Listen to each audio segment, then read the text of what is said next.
సువార్త ధ్వని సిలువ ధ్వని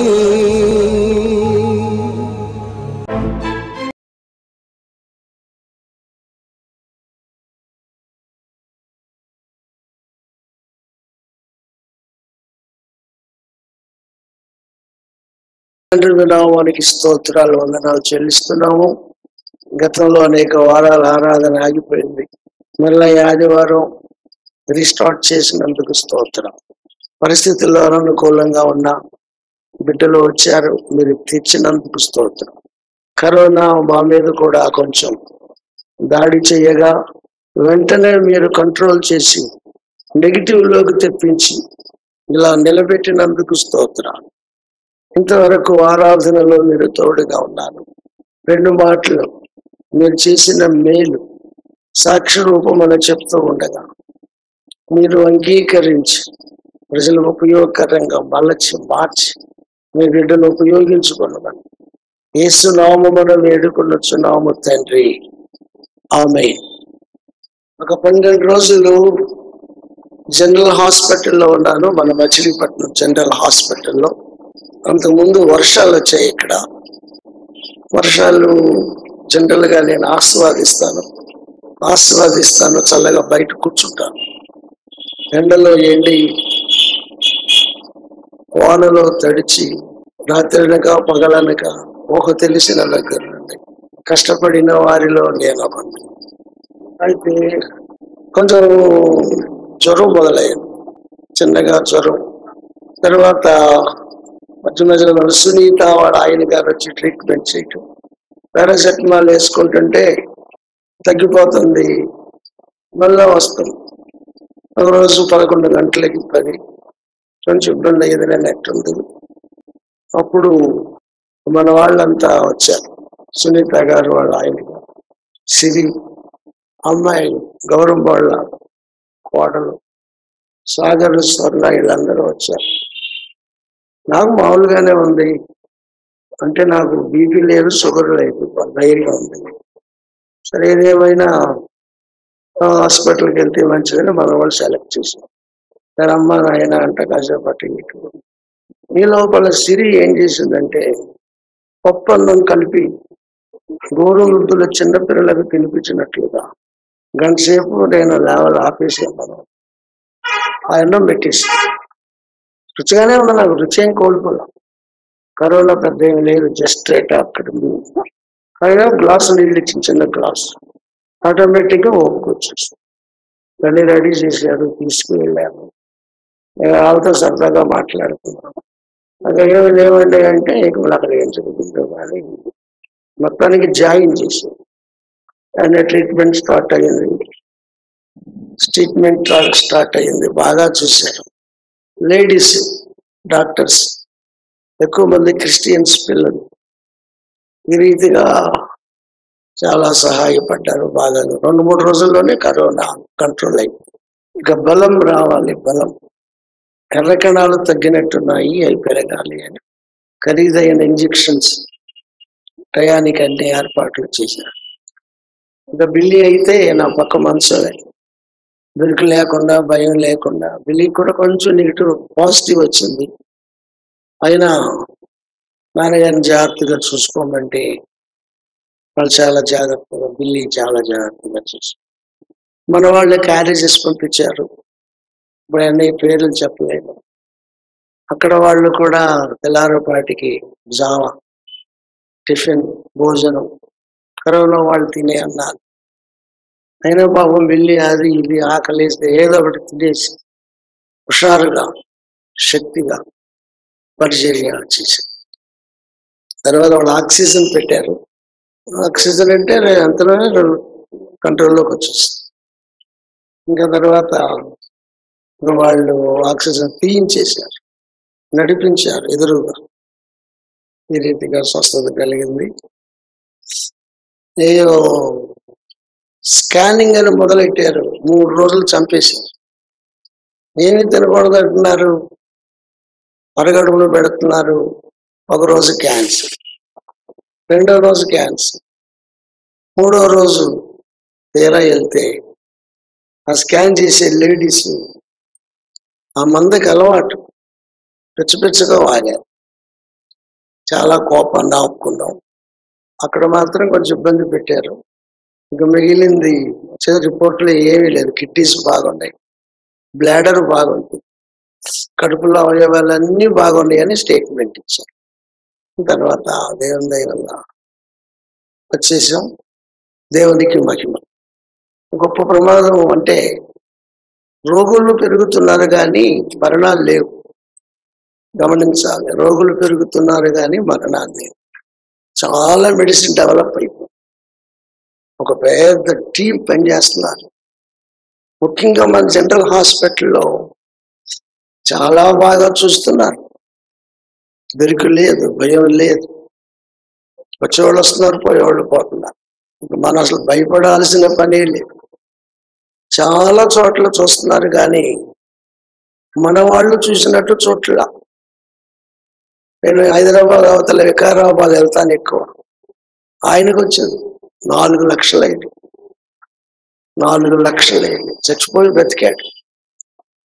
అప్పుడు మన కీర్తన గ్రంథాల ధ్యానాలు విని ఎవరి దగ్గరికి వెళ్ళడానికి వీలు లేని పరిస్థితుల్లో 117, 118 ప్రసంగాలు విని బలపడ్డానని ఆయన ఫోన్ చేశారు. కానీ మనకు అట్లా లేదు. అంత free of cost. Treatment is free of cost. Valuable and reachable medicine they have. విలువైన ఖరీదైన ముందు మనకు వాళ్ళు ఇస్తున్నారు. కాబట్టి దేవునికి మహిమ. మళ్ళీ అందరికీ నెగిటివ్ వచ్చింది. ఇకపోతే అబ్జర్వేషన్లో ఉంచారు. మళ్ళీ వారం 10 రోజులు మళ్ళీ వెళ్ళాలి. వెళ్ళిన తర్వాత బలం కోసం చేస్తారు. చాలా మంచిది. కరోనా అనేది నాకు రాదులే మామూలుగా అనుకున్నాను. పెద్ద రానట్టే దేవుడి దయ. రాదులే అనుకుంటే వచ్చి పెడిపోయిందని నిర్ణయమే కాదు. దేవునికి అన్ని తెలుసు. తగు జాగ్రత్తలు తీసుకోవటం కోసం దేవుడు ఈ మేలును చేశారు. మీరందరూ ప్రార్థన చేశారు, సహకరించారు. మిమ్మల్ని అందరినీ దేవుడు దీవించినగా. ప్రైజ్ లార్డ్ చెప్పండి. Praise the lord. Hallelujah, hallelujah. నేను బాగా సినిమాల పిచ్చలో ఉన్నప్పుడు ఎన్టీఆర్ సినిమా మానలేవు, నీ వల్ల కాదు అని పాస్టర్లే బెదిరించినప్పుడు నా యేసయ్య కంటే గొప్పవాడు ఎవడు లేడు. నన్ను యేసయ్య బతికించాడు. చిన్నప్పుడే మా అమ్మ నన్ను సేవకు సమర్పించాడు. My grandmother had dedicated me to the God's ministry when I was a child. తెలుగులో చెప్పాలంటే నేను చిన్నపిల్లవానిగా ఉన్నప్పుడే మా అమ్మ నన్ను సేవకు సమర్పించాడు. What is the reason for that? దానికి కారణం ఏంటంటే God has escaped me from the death. God has escaped me from the death. మరణం నుంచి దేవుడు నన్ను తప్పించాడు కేవలం ప్రార్థన వల్ల. మా అమ్మగారికి ఒక కొడుకు కూతురు 11 ఏళ్ల వయసులో. ఆ కొడుకు పక్కింటి పొయ్యి దగ్గరికి వెళ్ళి కాలు చచ్చిపోయాడు. ఇక మళ్ళా మగ పిల్లలు పుట్ల. ఆ దిగులతో మా తాత చచ్చిపోయాడు. ఆయన రాజా గారి కోటలో పనిచేసేవాడు. రాజా గారు మా తాతగారితో చాలా క్లోజ్ అట. కోటలో నాంచేరి అంటారు ఇప్పటికి. మా తాతగారు చేసే పని ఏంటంటే నగర బేరీలు తయారు చేసేవాడు. నగర బేరీలు తయారు చేసే పని మా తాత. అమ్మోళ్ళ నగర బేరీ అంటే కోట పైన పెద్ద డమరికం అనే దాన్ని అమరుస్తారు. శత్రు వస్తున్నాడు అన్నా, ఆగాలి అన్నా దాన్ని వాయిస్తారు, ప్లే చేస్తారు. అది విని అందరూ అలర్ట్ అవుతారు. దాని డమరికం నగర బేరీ అంటారు. మద్రాసు పంపించి మా తాతగారిని చల్లపల్లి రాజా 6 నెలలు ట్రైనింగ్ ఇప్పించాడు. ఆ తర్వాత తాత చల్లపల్లి ప్రతిరోజు తిరిగి రాజాగారితో క్లోజ్గా ఉండి మరి తిరిగి మళ్ళా మా అమ్మకు పిల్లలు పుట్టిన తర్వాత పెద్దవాడు పెద్ద రాజా అని పెట్టాడు. రాజా గారి మీద అభిమానం. రెండో వాడు పుట్టాడు, చిన్న రాజా అని పెట్టాడు. ఇక నేను పుట్టేసరికి మృత్యువు మళ్ళా నా మీద దాడి చేసింది.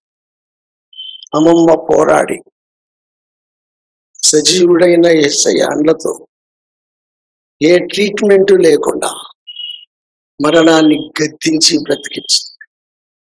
యేసు సజీవుడు. Jesus is alive. మన యేసు సజీవుడు. అప్పుడు నాకు 3 రోజులు మీటింగ్ పెట్టి 13 మంది సేవకులను పిలిపించి గొప్ప దైవజనుడు పరంజ్యోతి నాయుడు గారి పేరు నాకు ఇచ్చారు. పిఎల్ పరంజ్యోతిగా అక్కడ మనకి ఏలూరులో ప్రపంచఖ్యాతి గడించిన గొప్ప దైవజనుడు. నన్ను ఇంట్లో ఎప్పుడు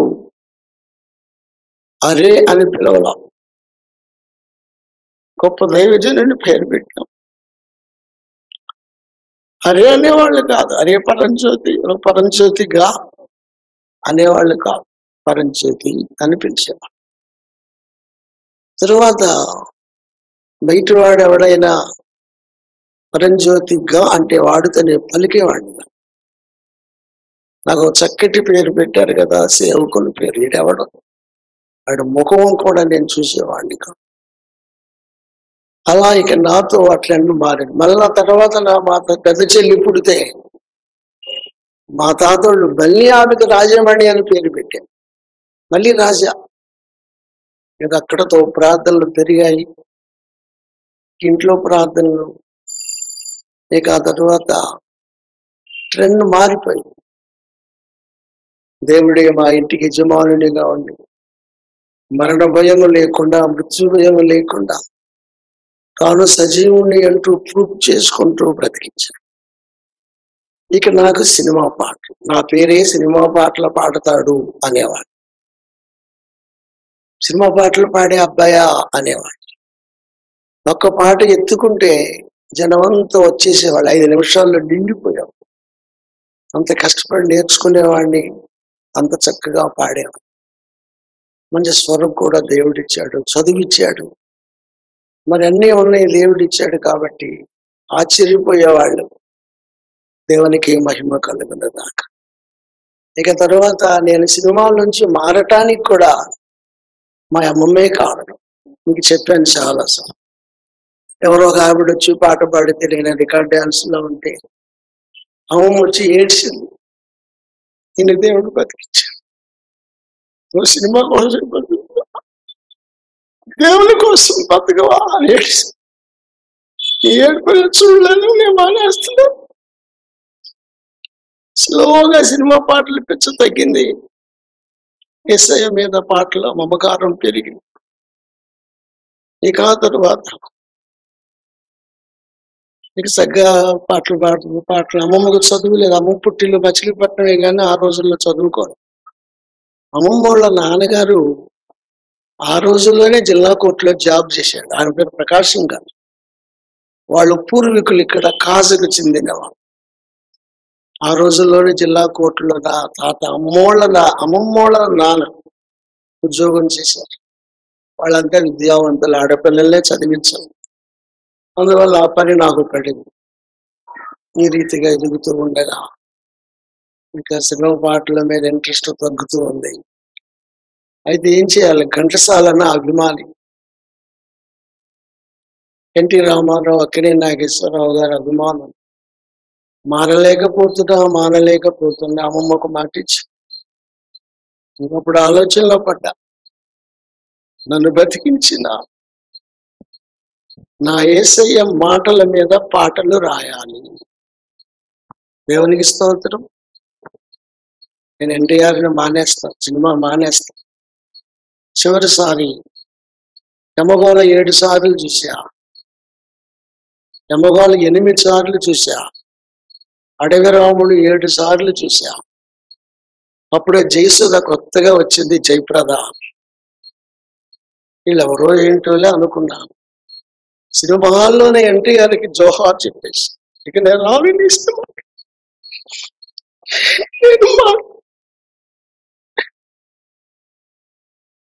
నేను రానయ్యా అని చెప్పి అంతే సంగతి. ఇక నేను మళ్ళీ సినిమా హాల్కి వెళ్ళా. ఒక కరుణామయుడికి మాత్రమే వెళ్ళా, బందర్లో దుర్గమ్మ హాల్లో. ఇది స్టోరీ. ఆ మూమెంట్ లో నేను ఒక పాట రాసి, మొదటిగా పాత దేవదాసులో ఉన్న పాట మీద రాశా. తరువాత పాతాళ భైరవి అనే దాని మీద ఎవరో కానీ అప్పటికే పాట రాసేసాడు. ఆ పాటను హైలైట్ చేశా, పైకి తెచ్చా.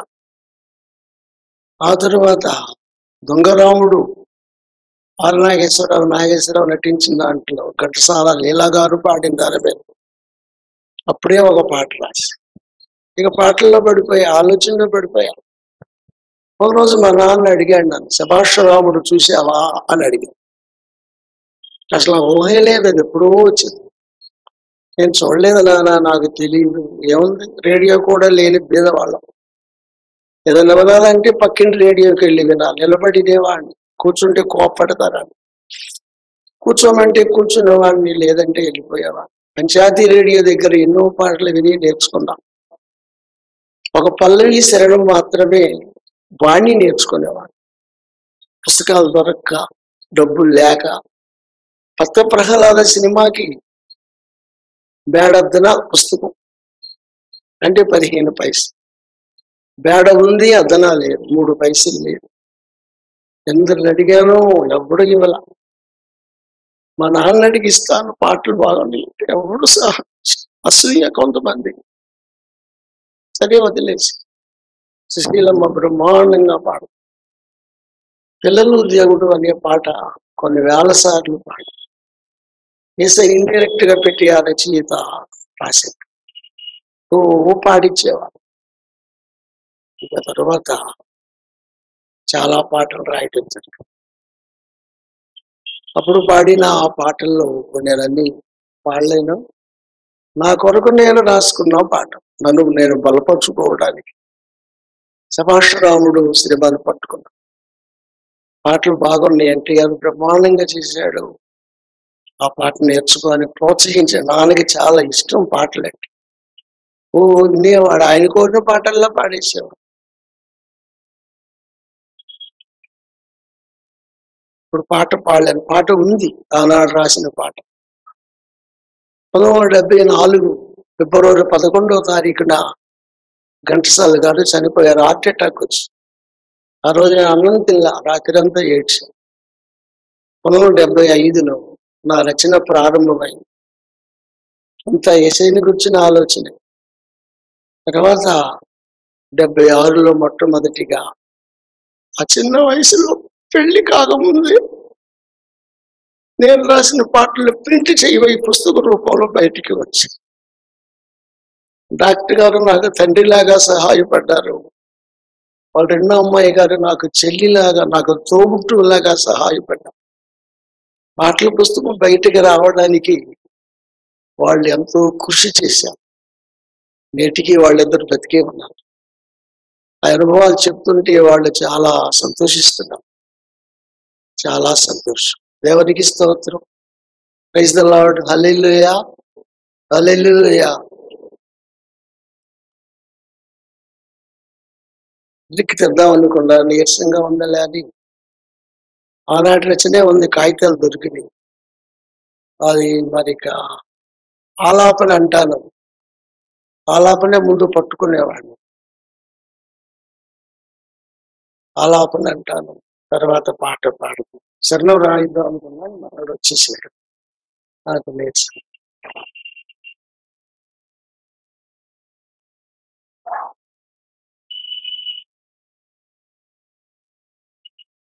కాలు ఇరిగిపోయినప్పుడు తమ్ముని చదువు కోసం రిక్షా పోటీల్లో నిలబడి కష్టమైనా గెలిచి తమ్ముడిని చదివించాడు ఎన్టీఆర్. ఆ సినిమా బీదవారైన తన భార్య ఒక పూట ఉండి ఒక పూట లేనప్పుడు ఆమె చాలా చక్కగా సంసారాన్ని నడిపించింది. ఆ తర్వాత ఒక ఆడపిల్ల ఉంది, ఆడపిల్ల కోసం ఆయన చాలా త్యాగం చేశారు. ఎవరికి స్తోత్రం చెప్పండి. స్లోగా పాడతాను, ఆలాపని అంటాం. శృతి చూసుకో, ఇలా స్టార్ట్ అవుతుంది ఆ పాట. ఎన్నిసార్లు పాడాను, మధ్యలో పాడతలేదు కదా, ఇలా స్టార్ట్ అవుతుంది. ఆహాహా, ఆహాహా, ఆహా,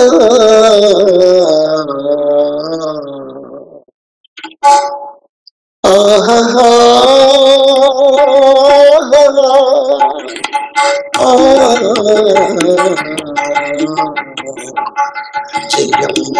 జయంబుల భయంబు లేదురా, చంకు బొంకు లేక ఆగిరా, జయంబుల భయంబు లేదురా, చంకు బొంకు లేక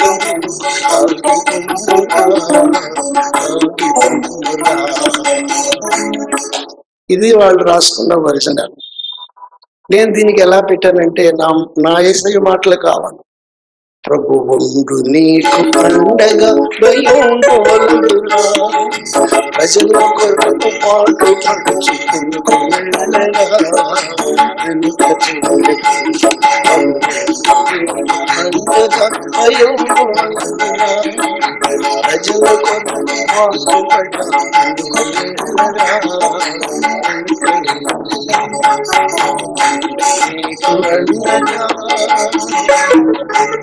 ప్రభువుండే నీకు అండగా, ప్రభువుండే నీకు అండగా, ప్రభువుండే నీకు అండగా.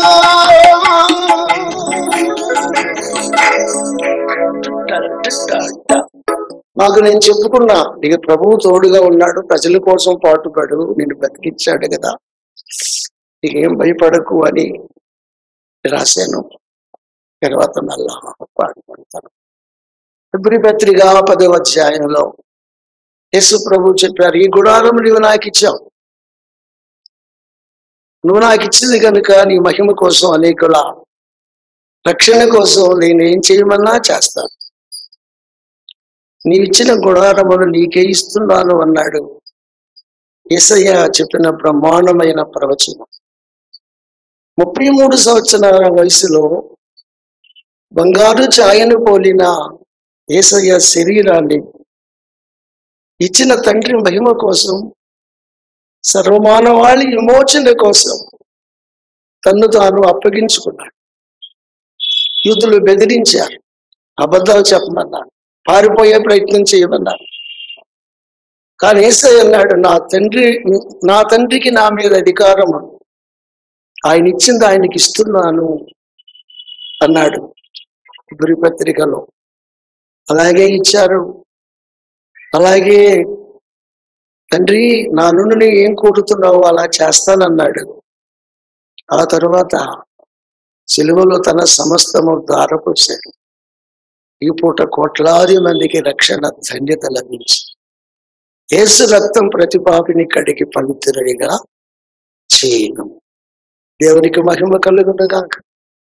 కాబట్టి మనకు ఒక నిరీక్షణ ఉంది, మనకు చాలిన వ్యక్తి ఉన్నాడు, తన సమస్తమును మన కోసం అంకితం చేశాడు. మనం కూడా ఆ రీతిగా చేస్తూ ముందుకు వెడదాం. బలహీనతలు వస్తూ ఉంటాయి, పోతూ ఉంటాయి. 40 ఏళ్ల పైన సేవలో ఉన్నాను. ఒకవేళ ఇంత కష్టపడి ఇప్పుడు ఎందుకు చెప్తున్నానంటే, ఒకవేళ ప్రభువు ఏమై ఉంటాడో ఏమనుకుంటాడో మనకు తెలియదు.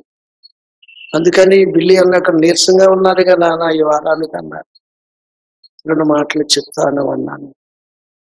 కాబట్టి మిగిలిన శేష జీవితంలో ఇంకేదో చేయాలన్న ఆశ నా కోసం, కుటుంబం కోసం, అలాగే సంఘం కోసం, సేవ కోసం మీరందరూ ప్రార్థన చేయాలని మనవి చేస్తూ ఈ మాటలు ముగిస్తున్నాం.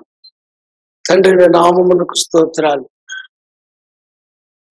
ఈరోజు కూడా ఆరాధన జరగాల వద్దా అనుకున్నాం ప్రభా. మీరు ధైర్యపరిచారు, స్టార్ట్ చేశాం. కపలిస్ట్ గారు వచ్చారు, బిడ్డలు వచ్చారు, సంతోషం. నన్ను కూడా తెచ్చారు. చిన్న సాక్షి చెప్పారు. చిన్నదే కావచ్చు ఒక అద్భుతం. మహిమ ఘనత ప్రభావాలు మీకే చెల్లును గాక. అది నేను ధైర్యపరుచుకుంటూ రాసిన ఆలాపన చిన్నగా వినిపించాను. విచిత్రమైతే అలా ఎన్నో ఉన్నాయి. ఒక ఆల్బమ్ చేసి అలనాడు మీరు చూపిన చొరవ, చేసిన సహాయం ఇటు క్రైస్తవులకు క్రైస్తవేతరులకు కూడా సాక్షిగా ఉండాలని, ఉంచాలని ఆశపడుతున్నాను. మీ చిత్తమైతే అవకాశాలు దయచి. పాటల్లో మీరు తోడుగా ఉన్నారు. జోసఫ్ గారి ద్వారా వర్తమానం ఇచ్చారు.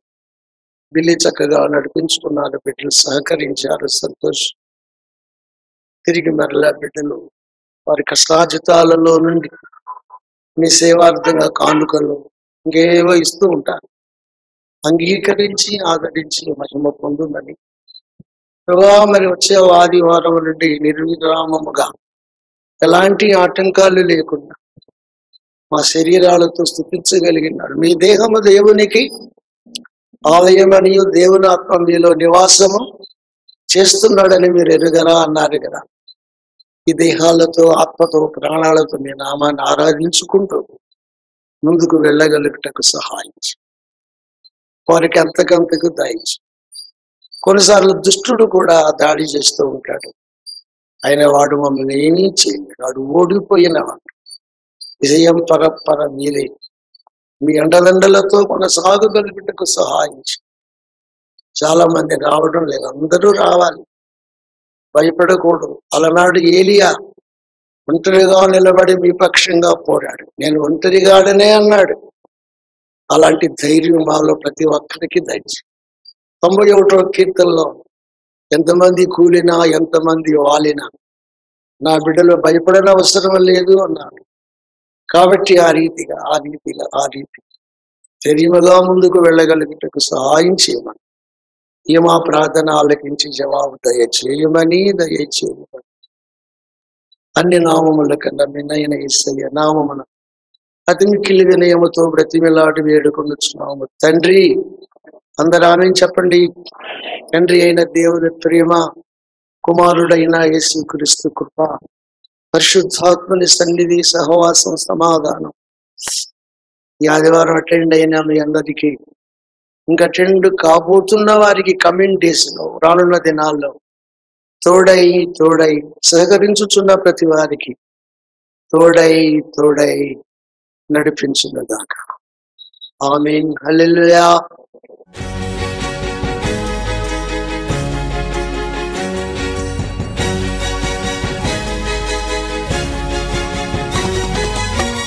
యేసుని మాటలు వినగా మనసుకు శాంతి, ఆత్మకు రక్షణ.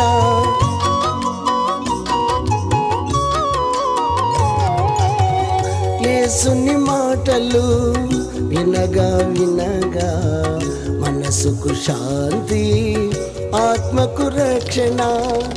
యేసుని మాటలలో విలువను ఎరిగినచో, యేసుని మాటలలో విలువను ఎరిగినచో నీ బ్రతుకంతా మేలే మేలుగా, నీ బ్రతుకంతా మేలే మేలుగా.